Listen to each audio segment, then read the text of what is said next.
दोस्तों, आज भी बहुत से लोग के मन में सवाल रहता है कि अगर भारत में $1 1 रुपये के बराबर हो जाए तो क्या होगा। क्या भारत को इससे फ़ायदा होगा या फिर नुकसान झेलना पड़ेगा। इस सवाल का जवाब देने के लिए सबसे पहले आपको बता दें कि भारत जब आज़ाद हुआ था तब $1 1 रुपये के बराबर हुआ करता था। लेकिन आज़ादी के बाद भारत में कई योजना शुरू की गई जिनके लिए विदेशों से भारत को कर्ज लेना पड़ा था।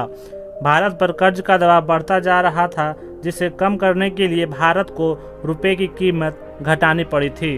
जब से भारत में रुपए की कीमत गिराई गई थी, तब से डॉलर के मुकाबले लगातार रुपए की कीमत गिरती ही जा रही है। लेकिन अगर भविष्य में कभी रुपया डॉलर के बराबर हो जाता है तो यह भारत के फायदे के साथ साथ कई नुकसान भी झेलना पड़ सकता है।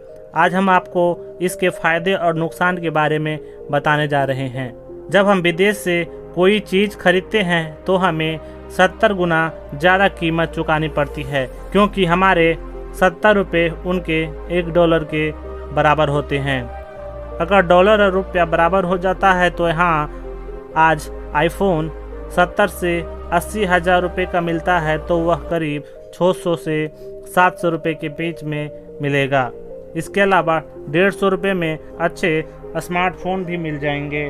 इनके अलावा कुछ प्रोडक्ट जैसे टीवी, महंगी गाड़ियाँ, गैजेट्स, महंगे तकनीक, उच्च सॉफ्टवेयर और वो सभी चीज़ें जो महंगाई के कारण हम नहीं खरीद पाते हैं, वो सभी हम सस्ती दरों पर खरीद सकते हैं।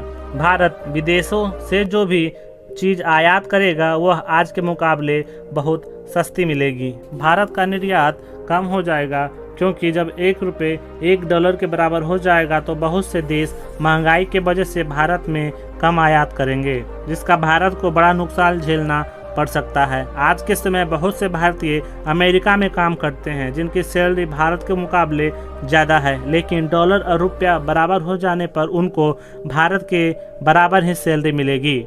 निष्कर्ष यही निकलता है कि $1 1 रुपये के बराबर हो जाने पर भारत को फ़ायदा कम, नुकसान ज़्यादा होगा।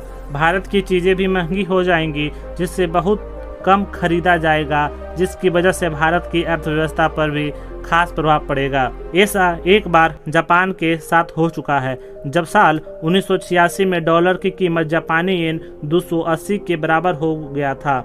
लेकिन अचानक रातों रात डॉलर की कीमत 140 येन हो गई थी, जिसके प्रभाव जापान की अर्थव्यवस्था पर पड़ा था। जापान आज भी इसका नुकसान झेल रहा है। भारत सरकार कभी भी ऐसा नहीं चाहेगी, इसीलिए भारत सरकार की भारतीय रिजर्व बैंक ने कुछ मान्यताएं बना के रखी है, जिससे भारत के रुपया की कीमत न ज़्यादा कम हो और न ही ज़्यादा अधिक हो। भारत को इससे नुकसान ही झेलना पड़ेगा। तो आपको यह कैसा लगा रुपये और डॉलर का कंपैरिजन वीडियो? अगर वीडियो अच्छा लगा तो लाइक कीजिए। अगर यूट्यूब पे देख रहे हैं तो चैनल को सब्सक्राइब कीजिए। फेसबुक पे देख रहे हैं तो पेज को फॉलो कीजिए। मिलते हैं फिर नए वीडियो में नए टॉपिक के साथ। तब तक के लिए जय हिंद।